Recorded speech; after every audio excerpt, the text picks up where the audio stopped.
Podcast. Lo mejor está por escuchar.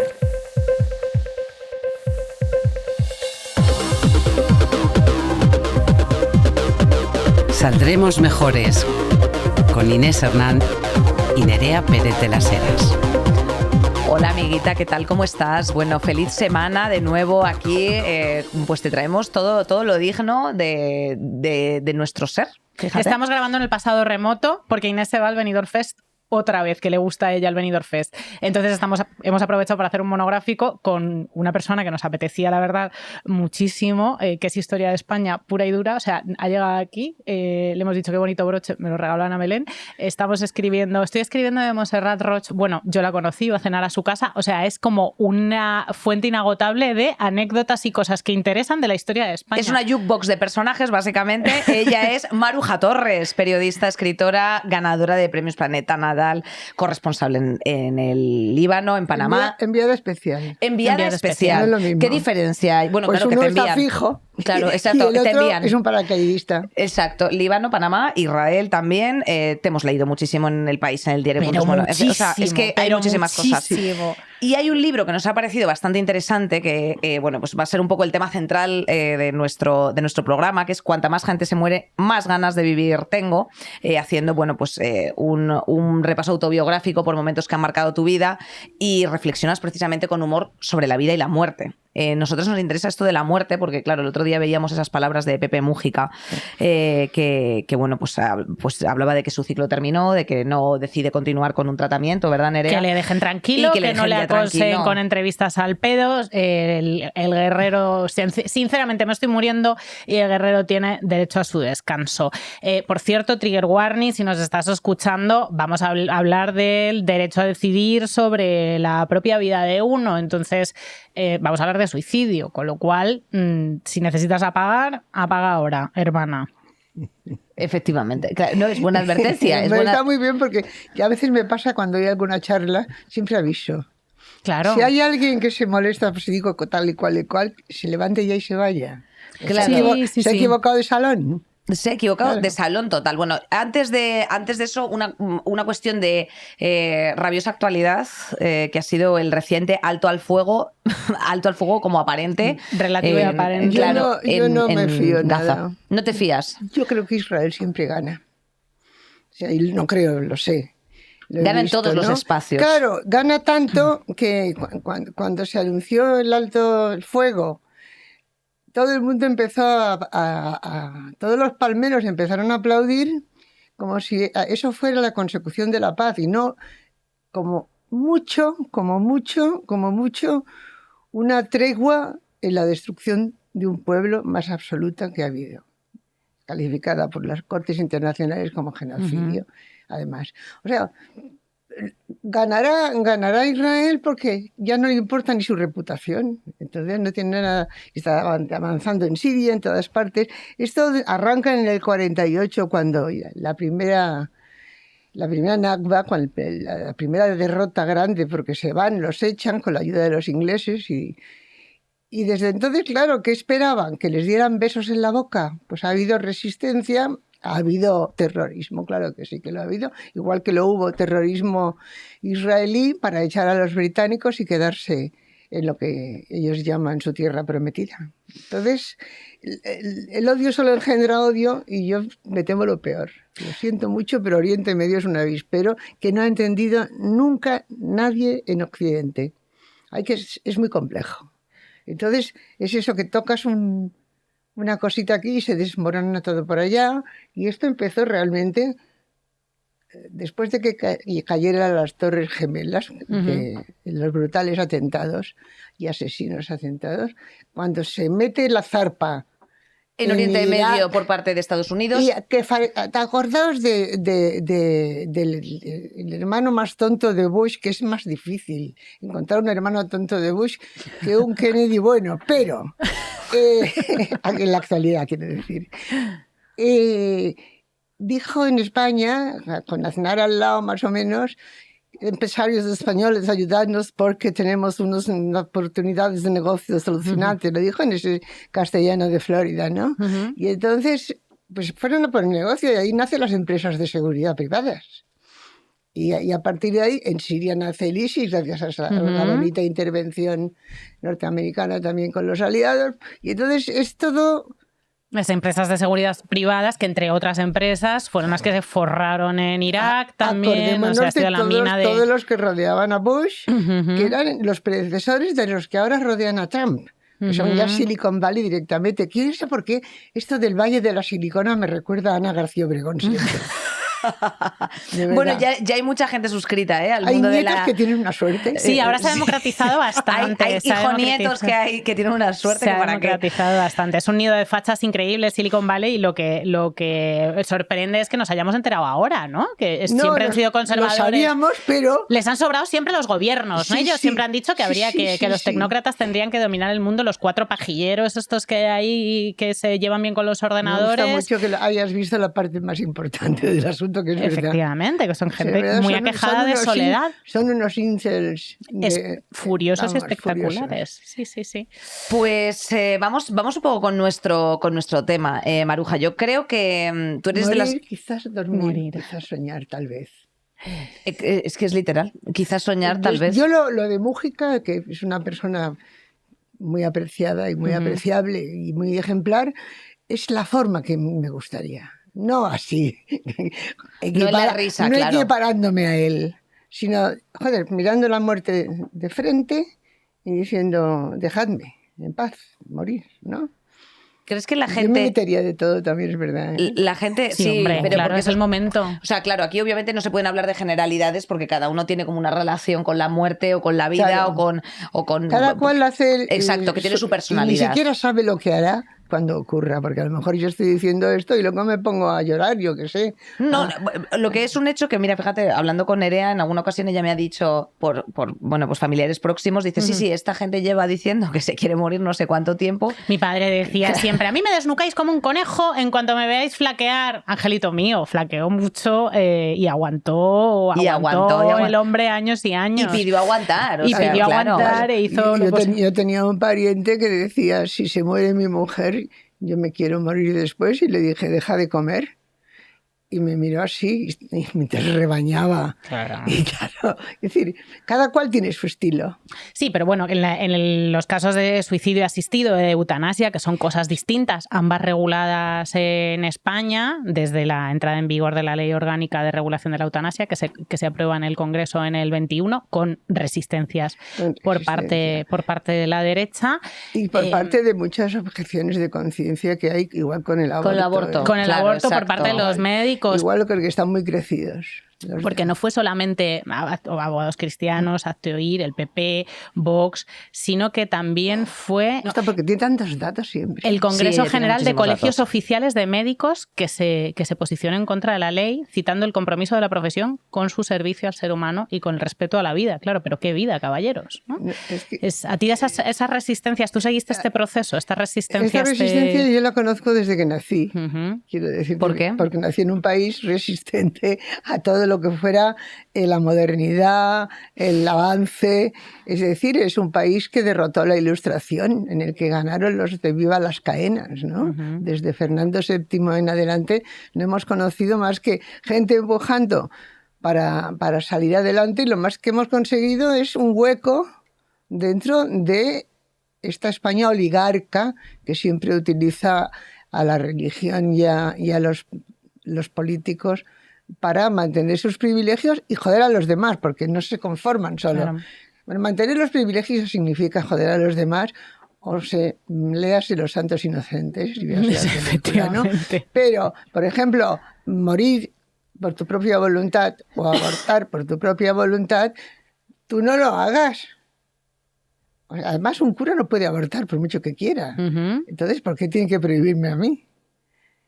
Pero es la lucha del bien contra el mal, así simplificando. ¿Has conocido a gente próxima a ti que, o sea, por tener el relato cercano, que solicitase eutanasia y que haya, bueno, pues o la haya obtenido por otros medios o que no se la hayan concedido o que hayan arrancado este proceso? He tenido la suerte de conocer gente querida que han dispuesto de médicos, buenas personas, en establecimientos privados.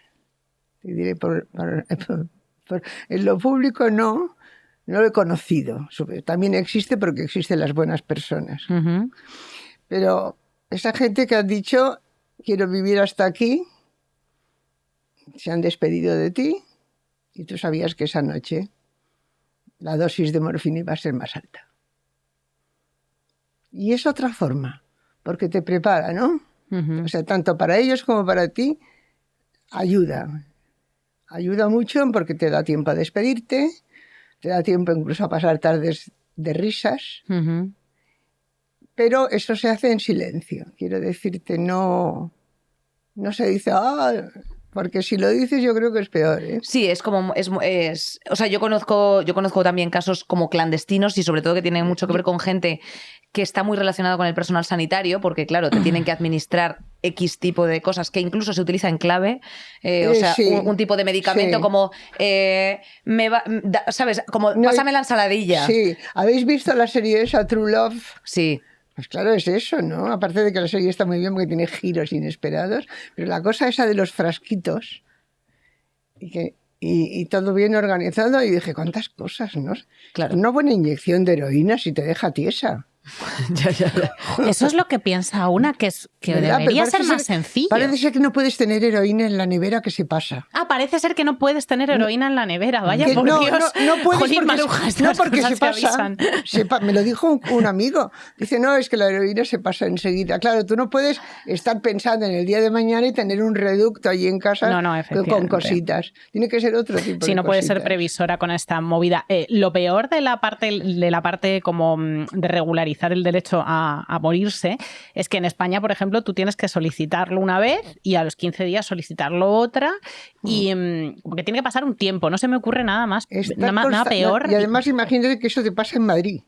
No te mueres directamente, o sea, a mí me lo vas a En contar. En Madrid, que es donde yo vivo, y a lo mejor me muero, quién sabe, ¿no? Que decir, te llevan al Zendal. Sí, bueno, ahí te puedes... y te dejan en la puerta y ya con eso, claro. Yo por antes eso o después. espero tener buenas personas cerca. Tú confías en las amistades, en la agenda. Ella confía en la agenda. Yo confío en la agenda. Confías en la agenda, vale. Confío en la agenda y en que no se muera antes que yo. Es que mucha gente de la que lo ha solicitado, un 25%, se murieron antes de que llegara de que llegara la autorización. O sea, no se me ocurre nada peor que la burocracia para solicitar una muerte digna, yo ¿no? tengo como el espanto, la forma en que murió Luis Goytisolo. Juan Goytisolo, perdón, Luis está vivo. Que tenía pensado dejarlo dicho, y no lo dejó dicho, y le vino la cabeza y estuvo dando vueltas por una plaza sin saber si estaba en París o en Marrakech. Es que eso es horrible. Y eso es lo peor. O sea, por eso el cáncer de nuestro querido Pepe Mújica es una enfermedad como él, es decir... progresiva y cara a cara. Claro. Y cara a cara. ¿no? Sí, que tiene la cabeza limpia. Como ha demostrado, el cerebro lo tiene muy bien, ¿no? Y entonces dice, no, yo te he llevado la vida que he querido, he hecho lo que he querido y voy a hacer ahora lo que quiera y ya está.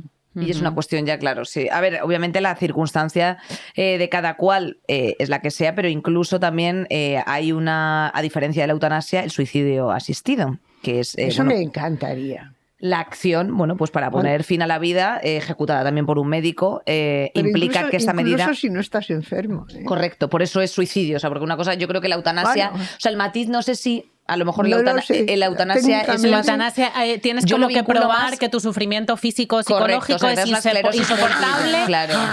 Efectivamente, Exacto. insoportable e irresoluble. Entonces, Sí. la eutanasia hay Qué dos crueles tipos. somos, Eso es ¿no? horrible, eso es horrible. Qué Bueno, crueles es que hay un somos. tipo de eutanasia que es como por...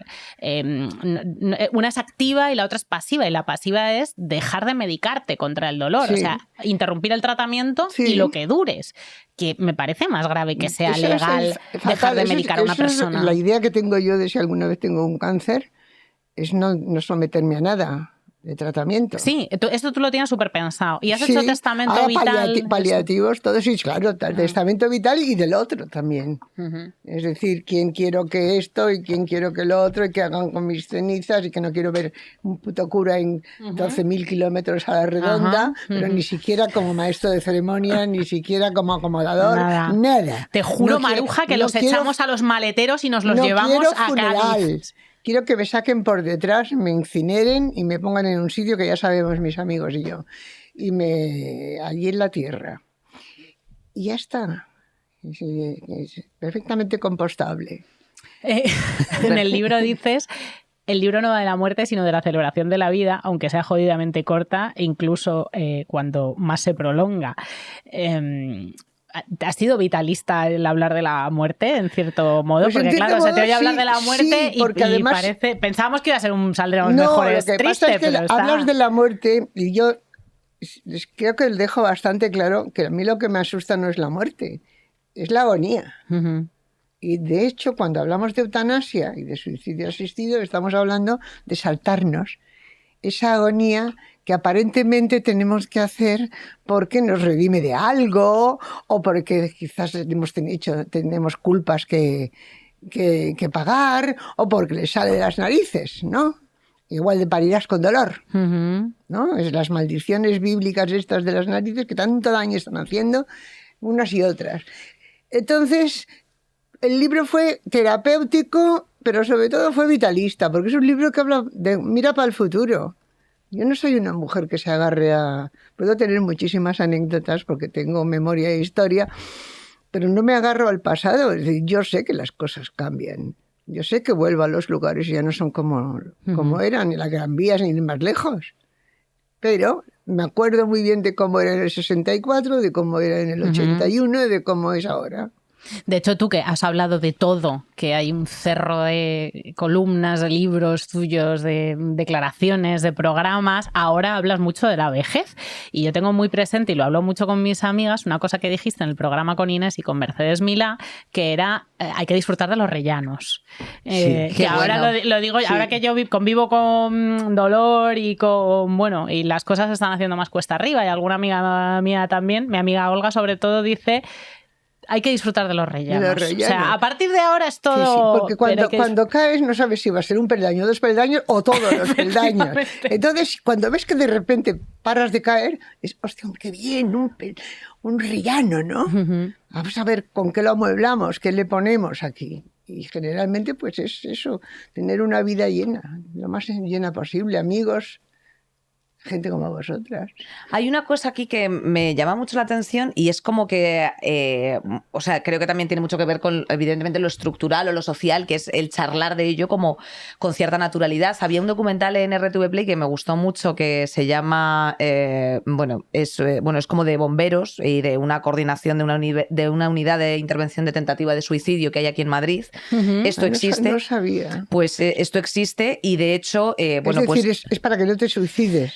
No, es una unidad en la que directamente acuden los bomberos para, pues intervenir hogares o hogares en una y sitios. cornisa o si alguien llama diciendo o ya se ha suicidado, efectivamente. Y de hecho, pues este bombero, que es bombero y coordinador, se llama Sergio Tubío Rey, dice, su declaración es: he visto más fallecidos por suicidio que en accidentes de tráfico e incendios de vivienda juntos.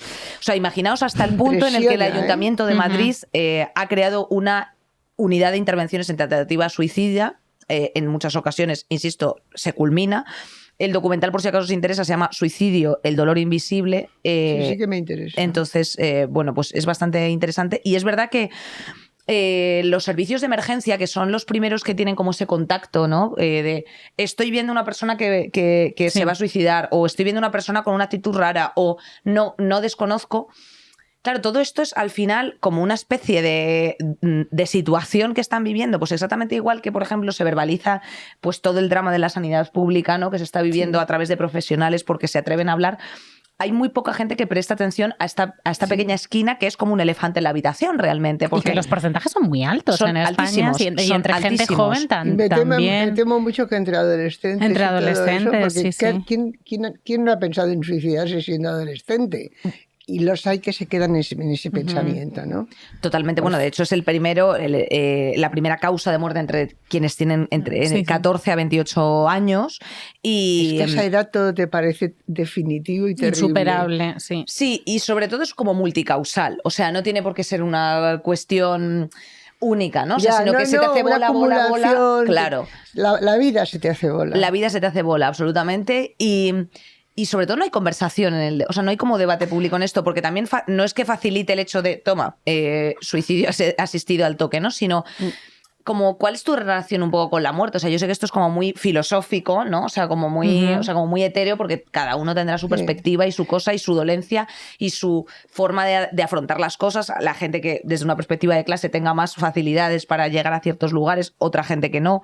Entonces, no hay como debate en torno a la muerte, y sin embargo el suicidio, insisto, es una cosa que está muy presente y que es como una pandemia silenciosa. Pero no se puede hablar de él en medios de comunicación, ¿no? No se puede. Claro, había una, y sigue habiendo más o menos, yo creo, para evitar el efecto contagio. Claro. No es que no se pueda hablar en medios de comunicación, no se pueden las noticias destacar sobre suicidios.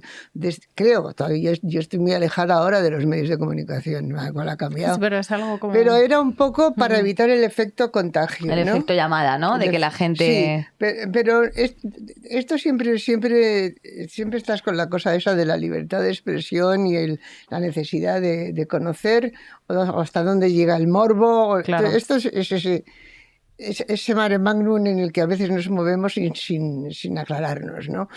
Pero no es lo mismo publicar la noticia de que un niño se ha suicidado porque le acosaban en el colegio. Esto yo no creo que incite a los colegios a acosar ni a los niños a suicidarse, sino que informa a la sociedad de un problema y a ver quién pueda, haga, ¿no? Que poner en primera página lo mucho que sufre una actriz de Hollywood porque se ha quedado sin piscina en un incendio. Exacto. Quiero decirte, ¿qué es lo que informa más? A mí qué me importa la actriz de Hollywood.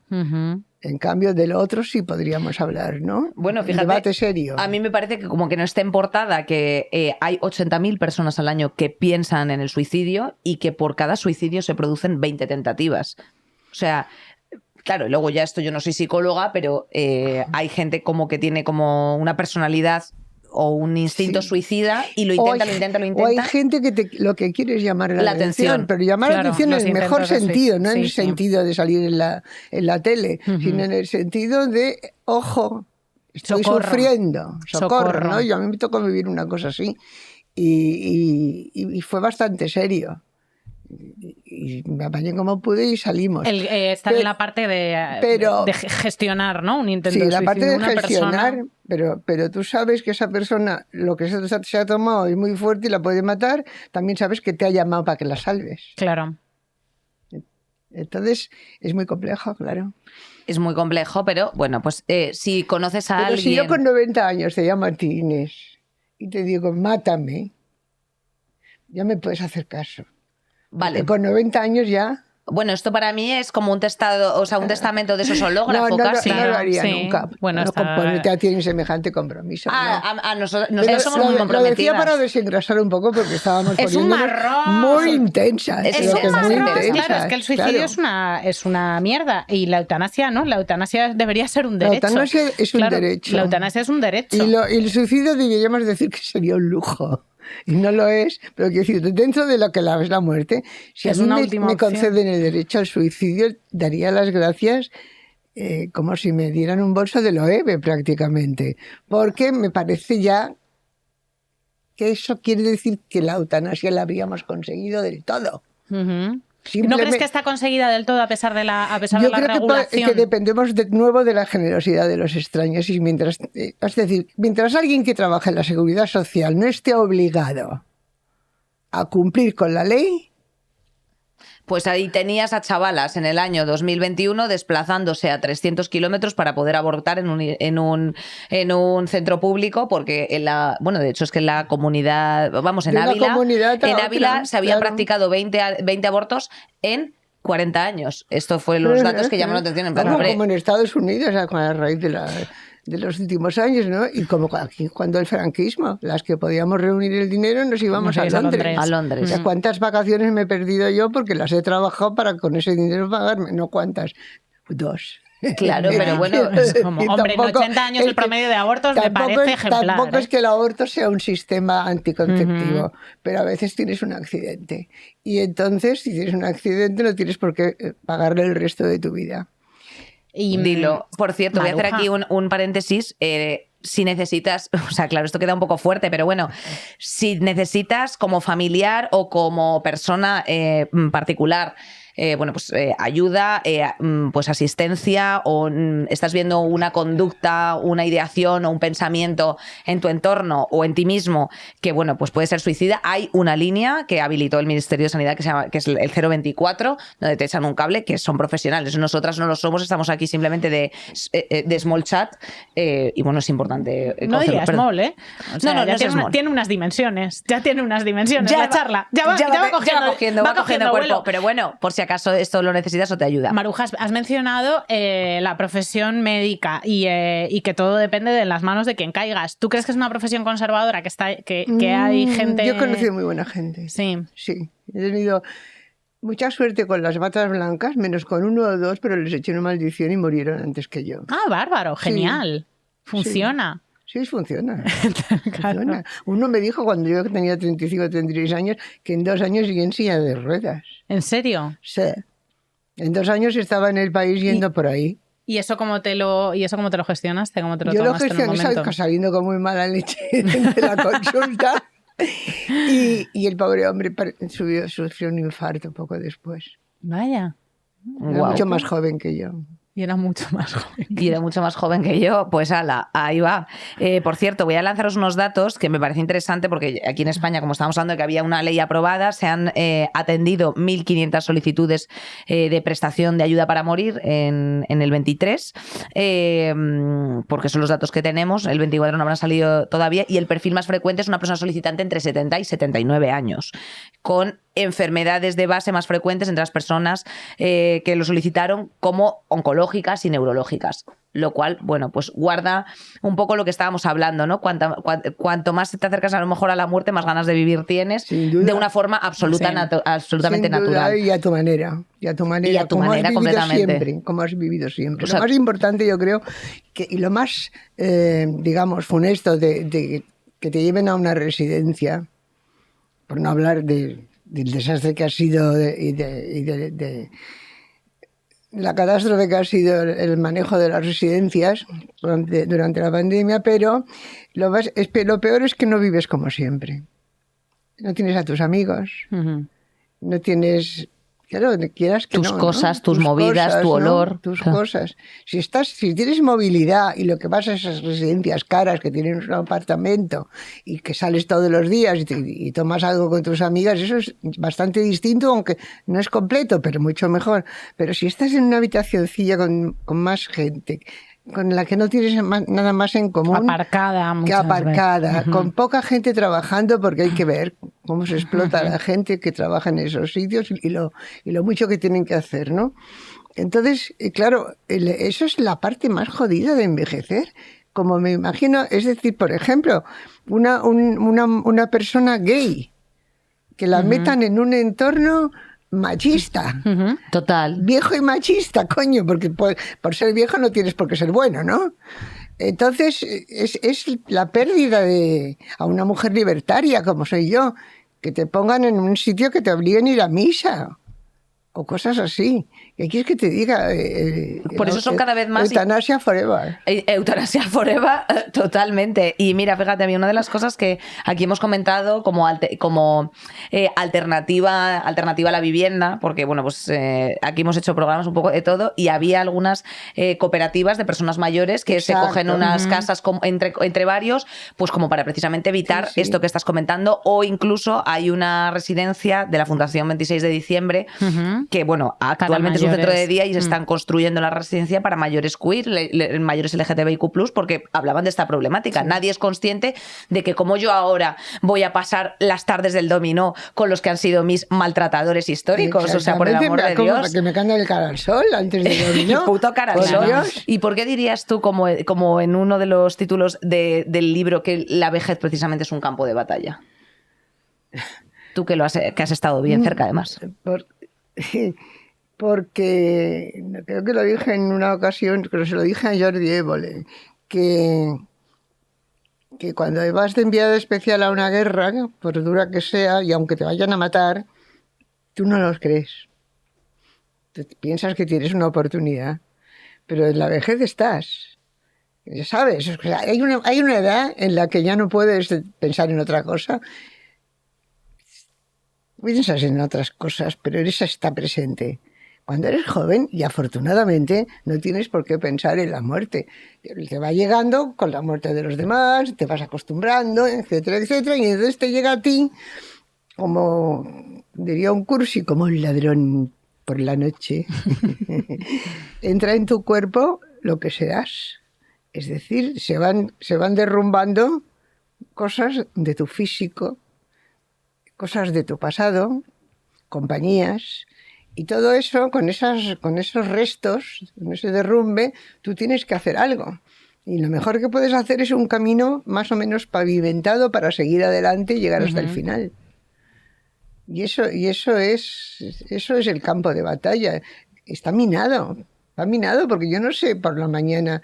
Ayer tenía yo un dolor de caja torácica que dije, ya está, neumonía o cáncer. Porque Joder, Maruja, también tú, macho. No, sí, soy muy exagerada. O sea, buscabas en internet dolor torácico, claro. No busqué nada. Yo no me busqué nada porque ya lo sé todo. Ya te autodiagnosticas. Y entonces dije, ¡oh, qué opresión, Dios mío! Esto es el final. Bajé a gimnasia y se lo dije a mi entrenador personal y a Will. Y me dice, estos son agujetas, que cada día estás trabajando más. Digo, bueno, claro. Pero si te entra de madrugada un dolor de pecho así y crees que es terminal, lo pasas fatal, ¿eh? Claro. Eso es una mina. Eso es una mina, no una mina de oro, sino una mina de... Sí, de una mina explosiva de las del Líbano. De tomarte un tranquimacín de inmediato. Claro que sí. Maruja, ¿tú vives sola? Absolutamente, y desde hace décadas, bien, ¿no? Y estupendamente. Muy bien. Claro, es la idea, retomo lo que hablaba Inés, que aquí lo hablamos mucho, lo de la vida comunitaria y en compañía para cuidarse con las amigas, que en mi pandilla lo llamamos el lesbiátrico. Un sitio muy grande. Un sitio muy grande. Claro, para tener una zona común, pero luego tener... Pero eso hay que empezar a apañárselo a los 40. Esto es como lo de hacer sentadillas y cuádriceps, que yo ya voy al gimnasio pensando en la buena vejez, no voy al gimnasio. Exacto, claro. hay que hacer gimnasia de fuerza sobre todo, que es la que mejor nos va. Y vosotros no la necesitáis porque ya lo hacéis. Pero hay toda una generación, por ejemplo la mía, que lo único que nos hacían era hacer gimnasia sueca. Algo es algo. No, porque eran las monjas y querían que lleváramos pololos debajo de la falda. Claro, y no podía saltar el potro. Claro, a ver, el fitness de monjas es otra película. Fitness de monjas. Eso es otra peli. Gimnasia de monjas, esa es otra historia. Pero la gimnasia, durante mucho tiempo no se conocieron las cosas estas modernas. Yo creo que empezaron con Jane Fonda. Cuando saltaba con el aeróbico, ¿os acordáis? Claro, Sí. pero y ahí era más cardio, ¿no? Que al final a ti lo que te da la estructura es lo muscular. Pero de eso nos enteramos después. Claro, en ese no, es momento que reciente. parecía que haciendo eso ibas a ser como Jane Fonda, nada de cardio. Durante mucho tiempo se habló de la gimnasia para adelgazar. 100%, sí. No, es para engordes, estés gorda o estés delgada, tienes que hacer gimnasia, porque tienes que convertir la grasa en músculo. Y yo misma tengo que mantener el equilibrio. Y para mantener el equilibrio hago una serie de ejercicios por la mañana en mi casa sola y luego con el señor tan encantador. Y ser antifascista, como Jane Fonda también, que eso también te deja el cuerpo espectacular. Ir a muchas manifestaciones, que ahí se hace muchísimo cardio también en las manifestaciones. Los 10.000 pasos. Mira, los 10.000 pasos de manifestación te los tienes que hacer. Son 10.000 pasos lentos, que joden la columna que te cuento. Que te cagas, es verdad.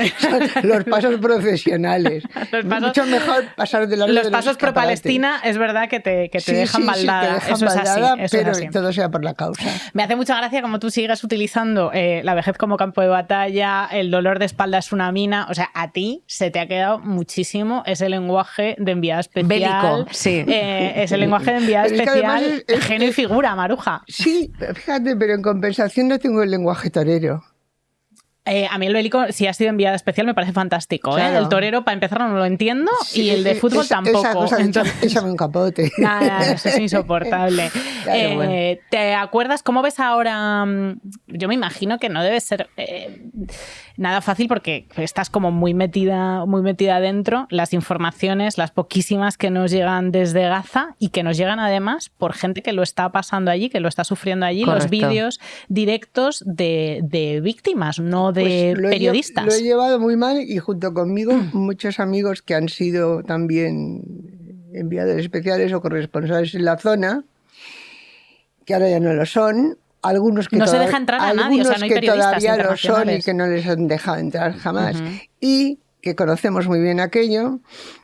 Y ha sido sangriento la cantidad de periodistas palestinos que han sido asesinados por Israel. Deliberadamente asesinados con tiro al blanco, con sus familias en muchas ocasiones, y si no, después, la familia antes, la familia después, con ese sadismo sionista que lo tienen tan elaborado porque llevan muchos años practicándolo, ¿no? Y entonces eso produce una angustia brutal, porque esa gente... Caía uno, le sacaban el chaleco y se lo ponía a otro y seguía el trabajo. Y eso es impresionante. Es de lo más emocionante y al mismo tiempo de lo más indignante, ¿no? De lo más indignante. Ojalá hubiéramos podido entrar unos cuantos, los que mejor lo cuentan. O por lo menos hacerles compañía. ¿Crees que está sirviendo el contar al mundo? Porque yo creo que son ya muchos medios, o sea, empezando por Al Nosotras Jazeera. hablamos en todas las Pero semanas. claro, las semanas. es Al Jazeera que ha tenido Sí. muchísimos palestinos muertos entre sus filas de periodistas y han sido sobre todo medios más marginales, ¿eh? Y en España sea algún sitio, el país lo ha hecho bien, la SER lo ha hecho estupendamente, a mí me parece que hoy por hoy lo ha hecho estupendamente. Pero en Europa yo he leído yo me he retirado de suscripciones de periódicos italianos y franceses por la forma en que lo trataban. Los alemanes, como no entiendo ¿Por qué? alemán, ¿Cómo lo pero trataban? te puedes imaginar. No lo trataban desde el punto de vista de Israel y los rehenes. Todo el rato. ¿Comprendes? Porque todos, ¿qué les pasa? A nosotros tenemos una ventaja que es una desventaja y al mismo tiempo es una ventaja y es un horror. Que es que nosotros a los judíos los matamos hace 500 o 600 años o los que sea. Entonces lo tenemos más distante en la historia. Pero los que en la Segunda Guerra Mundial los ponían contra el paredón o los mandaban a los campos de concentración, son Italia, son Francia y son Alemania, porque Francia colaboró como loca. Entonces, el mito de la resistencia es muy revisable, ¿no? Y entonces, en Italia, bueno, los nazis mataron a punta pala, pero con la colaboración de los fascistas italianos o con la, digamos, espontánea ayuda. Y en Alemania yo no te tengo que contar nada. Entonces, ¿qué pasa? Que le arrastran como la culpa y al mismo tiempo se entregaron así a Israel desde el principio, ¿no? Pasta por un tubo, para que hicieran museos, para que hicieran excavaciones, para que se apropiaran de los sitios palestinos y los convirtieran en sitios israelíes, para crearse un pasado que no es por nada, pero lo de Jehová fue mucho antes, que decirte, hubo un gap por ahí que se llenó de otra gente, ¿no? En el caso de que la de la Biblia se hiciera fuera de verdad. Pero quiero decir, entonces, sus tentáculos llegan a todas partes y tienen la propaganda de Hollywood, tienen la propaganda de las discográficas. Coño, si Plácido Domingo se hizo judío cuando se casó con su mujer, con Martita, para tener más mano en las discográficas. Fuerte. Hombre. Bueno, si ahora nos llega, aquí en España no está pasando afortunadamente por la distancia que dices, la distancia de la culpabilidad. Y el pueblo en España siempre ha sido pro-palestino. Siempre ha sido pro-palestino. Eso es un las orgullo. Las élites es otra cosa. Eso es un orgullo. Las élites es otra cosa. Pero a las manifestaciones pro-palestinas... Fíjate que hasta un hombre como Josep Borrell, que forma parte de esos socialistas que fueron deslumbrados por el mito de el Israel... socialista, que los kibbutz y todo esto, y que incluso estuvo en un kibbutz, etcétera, pero ante esto se ha horrorizado. Y lo ha dicho bien claro, ¿no? Quiero decirte... Y lo han declarado enemigo acérrimo. Sí, le odian casi tanto como a nosotros. Claro, pero es que es como... Pero bueno, hay cosas como que no...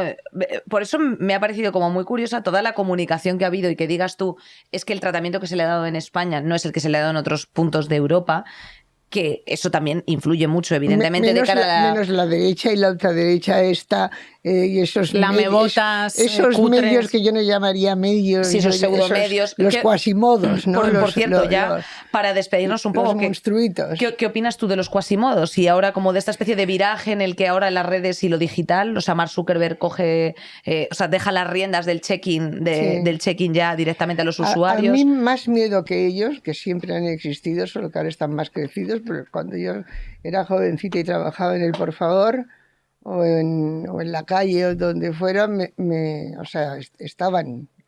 Lo que pasa es que estaban menos. Ahora con las redes se ha ampliado mucho. A mí más me asusta la gente que no piensa. La gente que se entrega a esos medios, a esas lecturas o a esos audios solo porque, no sé, se deben refocilar o lo que sea, ¿no? Entonces me da miedo porque eso es el monstruo, es lo que creció en la Alemania de los años 20 y 30. Es el monstruo que quería que le dijeran, vamos a hacer Alemania grande otra vez, vamos a hacer España grande otra vez y vamos a hacer América grande otra vez. Es el eslogan de toda la vida. El pasado fue mejor. O sea, que crees que esto ya lo hemos visto. María Elena Walsh lo cantaba en una canción. Solo quien no fue mujer ni trabajador dice que el pasado fue un mundo mejor.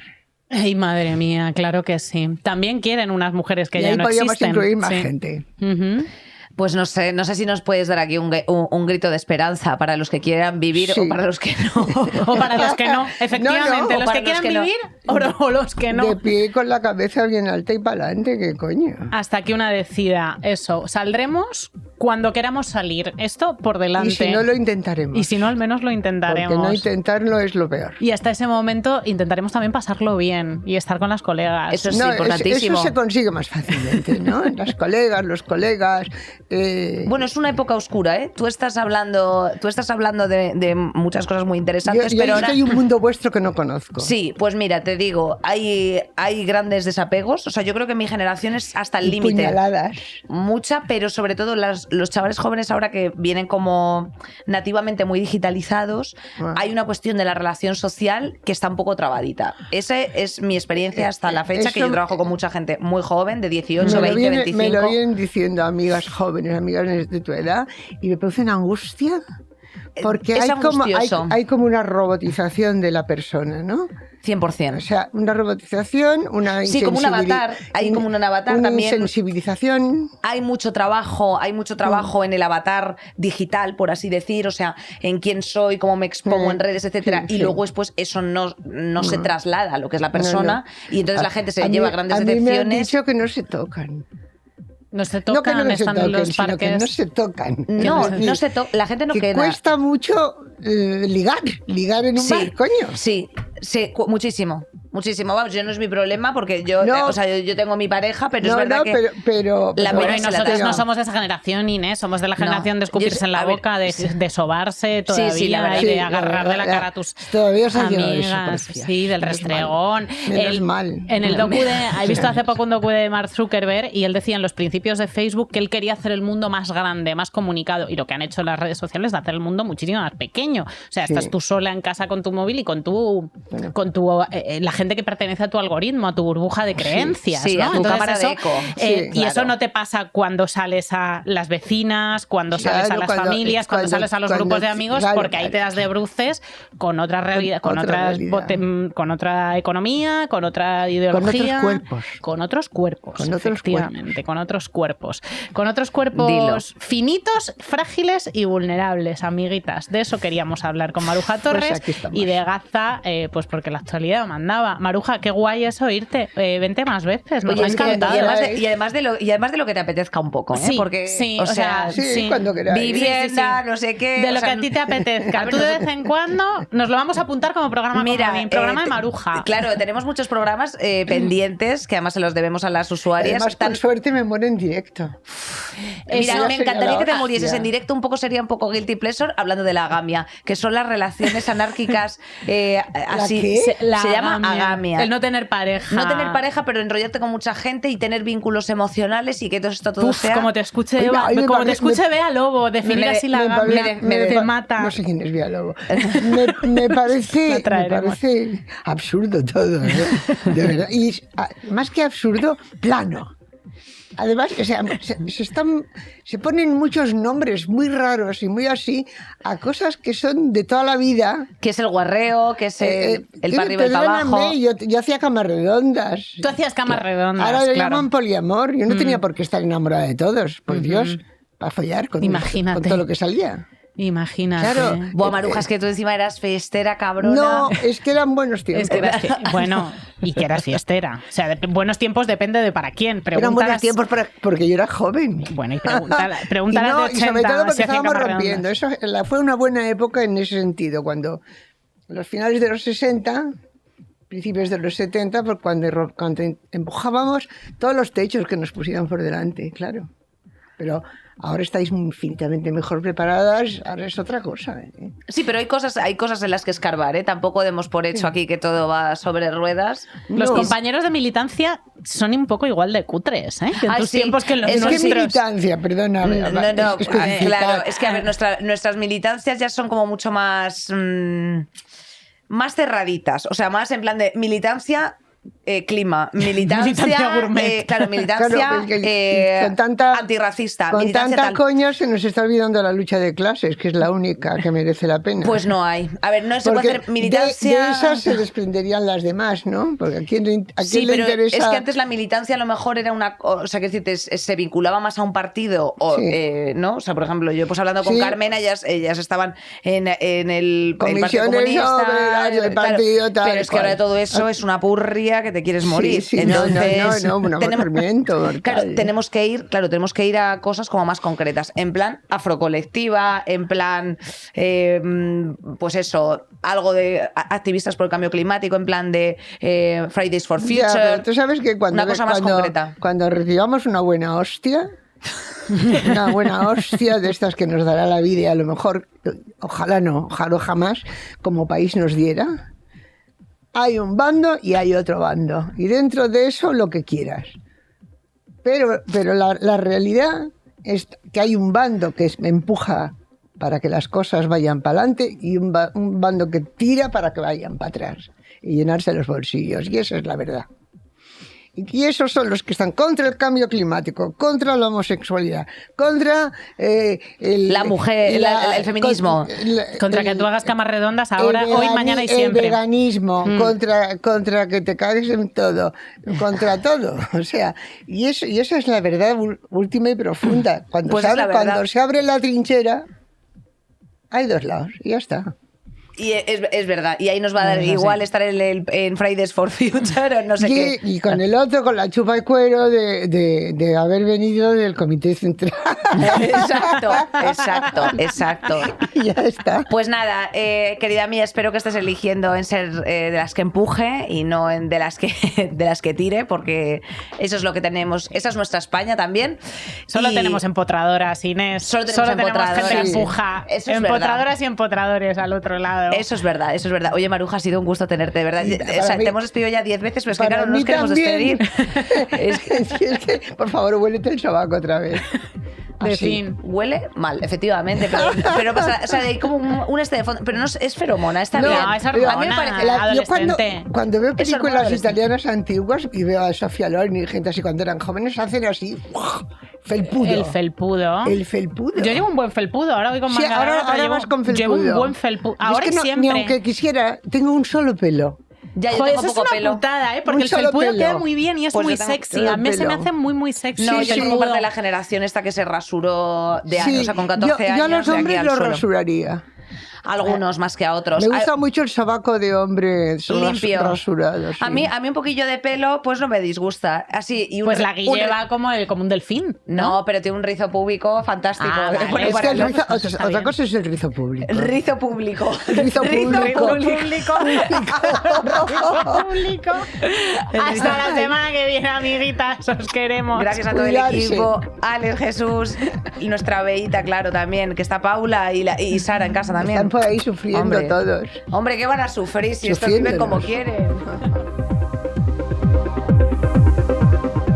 Saldremos mejores con Inés Hernán y Nerea Pérez de las Heras.